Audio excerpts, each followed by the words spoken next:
She didn't leave you. She reprogrammed your nervous system. That's why you still feel her. The tension in your chest. The urge to check your phone even when you know she's gone. You replay every word, every silence. Like maybe there's a code that explains why the woman who swore she loved you disappeared without warning. That's not love. That's trauma pretending to be connection. She didn't leave because she stopped caring. She left the moment she started to. Because for her, closeness feels like danger. Love isn't comfort, it's exposure. The second she feels real emotion, she runs from you, from herself, from anything she can't control. And you're left chasing a ghost, trapped in a story that keeps rewriting itself every time you think you understand it. If this feels like your story, keep watching, because what she did wasn't just walk away. She left fingerprints all over your nervous system. Now you crave chaos, mistake silence for peace, and think distance means desire. You're not broken. You've just been trained. In this video, we'll decode why avoidant women love hard, then vanish fast. Why your patience feels like pressure to her. Why she calls your love too much, when it's exactly what she needs. You're not her savior. You're her substitute therapist. But you don't have to stay stuck in her cycle.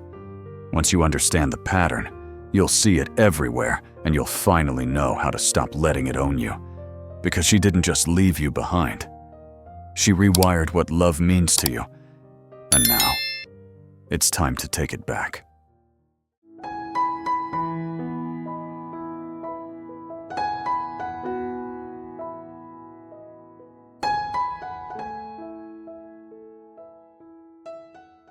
You didn't fall for her by accident. You fell because she made you feel something no one else could. It wasn't love, it was intensity.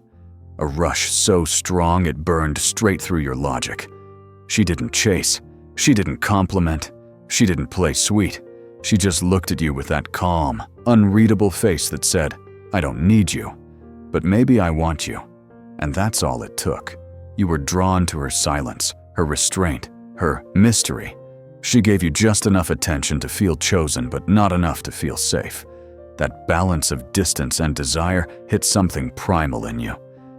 The hunter woke up. You told yourself, she's different, she's special. If I can reach her, it'll mean something real. But what you didn't know is that this is her pattern. This is how she bonds through tension, not trust. Her walls aren't barriers, they're bait. Because every time you try to climb them, she feels wanted. And every time you reach the top, she disappears. Then comes the shift. Subtle at first, the warmth fades. The messages slow. The tone changes. You feel it in your gut before it happens in real life. The same woman who couldn't get enough of you last week now feels 1,000 miles away. You ask what's wrong. She says, nothing. But you know better. You can feel the storm coming, and you try to stop it. You text more. You talk softer. You hold her tighter. But the more you reach for her, the more she retreats. Until one day, she's gone not physically, but emotionally. And that's when you start to lose yourself, because you're not chasing her anymore. You're chasing the version of her that made you believe you were finally enough. If that hits, keep watching, because what you're about to learn isn't about her. It's about what she awakened in you. The distance doesn't start with a fight. It starts with silence, a missed call, a shorter reply, a shift in her tone that your gut catches before your mind does. You tell yourself she's busy, that you're overthinking, but deep down, you know something's off. And then, out of nowhere, she flips the script. One day she's distant, the next, she's warm again. She laughs like nothing happened. She touches your arm, looks you in the eyes, and suddenly, you're back inside the dream. That single moment of affection hits like a drug. Your body relaxes. Your heart believes again. You think, we're okay, but you're not okay. You're hooked. This is the trap, her push and pull, her rhythm of chaos and calm. She runs when you get close, then returns, just when you're about to give up. It's not random. It's the dance of her fear. Connection triggers panic. Distance brings safety. And your confusion keeps her in control. You try to reason with her, talk it out, make things make sense. But every time you do, she twists the frame. Suddenly, you're the problem. You're too intense. You're too emotional. You need too much. And like every good man who wants to make love work, you start to adjust. You tone yourself down. You chase less. You walk on eggshells. But here's the truth. No version of you will ever be safe to her. Because safety feels like danger. Love feels like loss. The moment she senses real closeness, her system screams, "Run." So she burns the bridge, then blames you for the fire. She doesn't love peace. She loves relief. And relief comes from running. You're not her partner. You're her panic button. By now, you're not even fighting for love anymore. You're fighting for clarity. You just want to understand what happened, what changed, what you did wrong. But the answer never comes, because there's no reason. There's only her wiring chaotic, fearful, avoidant. If this feels familiar, don't go anywhere. Because the next part will show you what this cycle really does to a man's mind, and why breaking it starts with breaking your own addiction to her. It doesn't destroy you all at once. It happens quietly, drop by drop, until one day you realize you're not the same man you were when you met her. At first, it's just confusion why she pulls away, why she seems cold, why everything that once felt effortless now feels like walking through glass. But then, confusion turns into obsession. You start thinking about her constantly, analyzing every word, every silence, every flicker in her eyes like it's a riddle you can solve. You stop sleeping well. You stop laughing the way you used to. The world starts to shrink until it's just her moods, her distance, her approval. You tell yourself you just need to be patient, that love takes time, that she's worth the chaos. But deep down, you know you're losing something, and that something is you.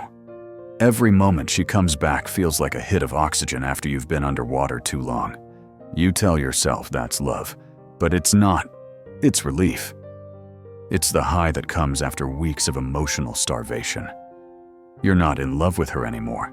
You're addicted to the feeling of her returning. That's not romance. That's conditioning. And the cruel part, she's not doing it on purpose. Her fear of love is running the show. Every time you get close, her body panics. Every time she leaves, she calms down. And when she finally misses you, she comes back not because she's healed, but because the silence scares her too. You're both caught in the same loop, but for different reasons. She's escaping love. You're chasing it. Over time, that cycle rewires your nervous system.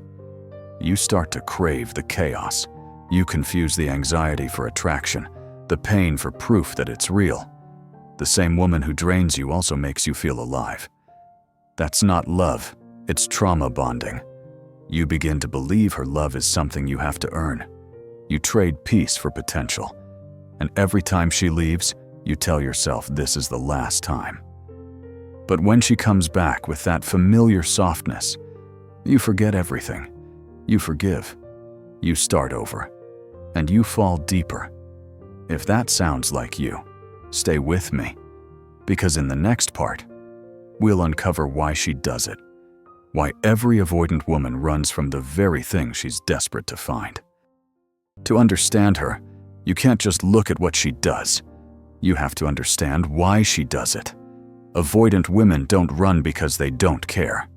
They run because caring feels unsafe.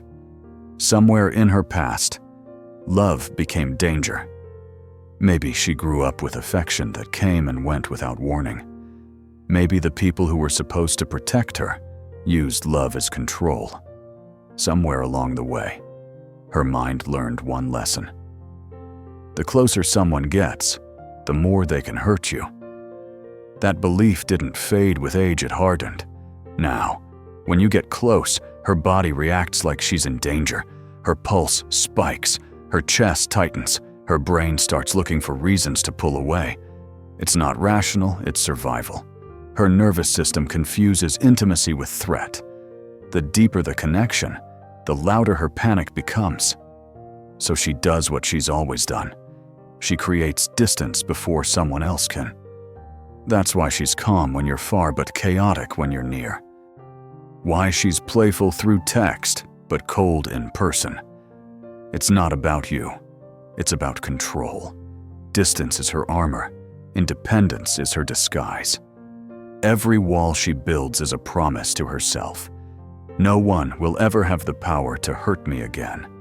But that promise comes with a cost. Because the same walls that keep her safe also keep her lonely. She wants love, but she can't handle being loved. She wants connection, but she can't survive closeness. So she searches for men strong enough to chase her, but distant enough to never reach her. That's why she's drawn to confident men they feel safe, because they won't beg. But once those men actually care, she panics. The thing she craves becomes the thing she fears. And here's the tragic truth. She doesn't even realize she's doing it. She tells herself she's protecting her peace, when really, she's protecting her pain. She sabotages what's good because chaos feels familiar. And in her world, familiar always feels safer than real. You can't love that fear out of her. You can't earn her trust by proving you're safe. Because to her, safety is the threat. If this hits home, keep watching. Because in the next part, you'll see how this cycle doesn't just destroy the relationship, it rewires the man who stays. By the time you realize what's happening, you're already trapped. You're not in a relationship anymore. You're in a psychological maze built from hope, fear, and confusion. Every time she pulls away, you tell yourself it's just a phase. Every time she comes back, you convince yourself it means progress. You start to live in emotional limbo, waiting for her warmth to return, terrified it never will. The hardest part isn't losing her attention, it's losing your stability. You start questioning your tone, your timing, your worth. You replay conversations, analyze texts, look for hidden meanings in her silence. You become a version of yourself you barely recognize, smaller, quieter, more careful. You think if you just stay calm, if you just love her right, she'll stop running. But that's the lie. The more you adapt to her fear, the deeper you sink into it. Her distance becomes the center of your world. You start measuring time between messages like heartbeats. You can't relax until she reaches out. You call that patience. But it's not. It's addiction. You've become chemically hooked on the cycle she created. The withdrawal when she's gone, the high when she returns, the illusion that maybe this time it's different. She doesn't do this to be cruel. She does it because your love threatens the structure that keeps her feeling safe. You show her what connection looks like, and it terrifies her. So she pushes you away. And when you finally start to pull back, she feels the emptiness and comes running again. And the loop resets. But the real damage isn't what she does. It's what you become. You stop trusting your instincts. You stop speaking your truth. You bend yourself into shapes that fit her comfort zone until you forget what it feels like to stand tall. You're no longer trying to love her. You're just trying not to lose her. And that's the real prison. It's not her behavior. It's your belief that you can fix it. Because you can't fix someone who's afraid of being loved. You can only lose yourself trying. If that sounds like your story, keep watching. Because in the next part, you'll see what happens when it finally breaks when she leaves. And the silence feels louder than her chaos ever did. When she finally leaves, it doesn't feel like freedom. It feels like withdrawal. The silence hits harder than the arguments ever did. The chaos that once exhausted you now feels like oxygen. You can't breathe without. You check your phone even when you know she won't text. You scroll through old messages like they hold the cure to your confusion. You tell yourself you're fine, but your body knows you're lying. That's what people don't understand. It's not the breakup that breaks you. It's the chemical crash. Your nervous system has been trained to need her. The highs when she came close, the lows when she pulled away, they rewired you. The dopamine spikes, the cortisol crashes. You were never in love with her consistency. You were addicted to her unpredictability. So when it's gone, you feel empty. Peace feels foreign. You start to miss the pain, because at least the pain meant something was happening. You tell yourself you just need closure, but what you really want is another hit of her energy. The chaos feels safer than the calm. That's not weakness, that's conditioning, and she knows exactly when to return. It might be weeks, it might be months, but she always comes back. Not with an apology, not with clarity. Just a simple text, "Hey," or "I've been thinking about you." 5 words, and suddenly, every boundary you tried to build collapses, because her silence trained you to see her attention as relief. But here's the truth, she's not coming back to fix things. She's coming back to feel safe again for herself, not for you. You were her emotional anchor, the one person who made her feel seen without demanding too much. But once she feels stable, she'll drift again. The pattern never ends until you end it. You can't heal in the same place that broke you. You can't find peace in the same chaos that trained you to fear it. She won't save you from this cycle. That's your job now. If you're still here, keep watching, because the next part isn't about her anymore. It's about you, and how to take back the parts of yourself she left behind. Healing doesn't start when she leaves. It starts when you stop waiting for her to come back. That's when the fog begins to lift, and you finally see what you couldn't before. You realize love was never supposed to feel like anxiety, that peace shouldn't feel boring, that the version of her you fell in love with wasn't fake, but it wasn't sustainable either. It was a glimpse of who she wanted to be before fear took control again. At first, the silence feels unbearable. You miss the chaos, the adrenaline, the constant guessing. You miss the way your heart used to race, even if it hurt. But after a while, something shifts. The noise fades. You start sleeping again. You start breathing again. And slowly, you begin to remember what calm actually feels like. Then comes the hardest truth. She didn't just break your heart. She exposed your own wound, because somewhere in you, too, there's a part that thought love had to be earned. A part that believed pain was proof of depth. A part that stayed, not because you didn't see the red flags, but because the chaos felt familiar. Her avoidance spoke to your own need to fix what was broken in yourself. When you finally understand that, the obsession fades. You stop asking, "Why did she do this to me?" and start asking, "Why did I allow it?" You realize healing isn't about blaming her, it's about reclaiming yourself. You start setting boundaries. You start saying no without guilt. You stop confusing unpredictability with passion and stability with weakness. And maybe, one day, she'll text again. Maybe she'll say she's changed. Maybe she'll even mean it. But this time, you won't feel that pull. You'll see the pattern for what it is, a test you've already passed. Because real strength isn't chasing someone who runs. It's standing still when your heart wants to repeat the same story. Healing doesn't mean forgetting her. It means remembering who you were before you thought love had to hurt. If you're still here, keep watching. The next part will show you what true freedom feels like and how to finally close the door she left open in your mind. At the end of it all, it isn't about her. It's about you and the kind of man you decide to be after her. Because when you've been through that kind of storm, there's always a choice: rebuild or repeat. Most men don't even realize they're standing at that crossroad. They keep chasing women who feel like her, mistaking the familiarity of pain for the comfort of love. They call it chemistry, but it's just repetition. You can keep waiting for her to come back. You can keep hoping that one day she'll finally see what you offered and regret losing you. But you already know how that story ends. She doesn't come back healed. She comes back when she's lonely.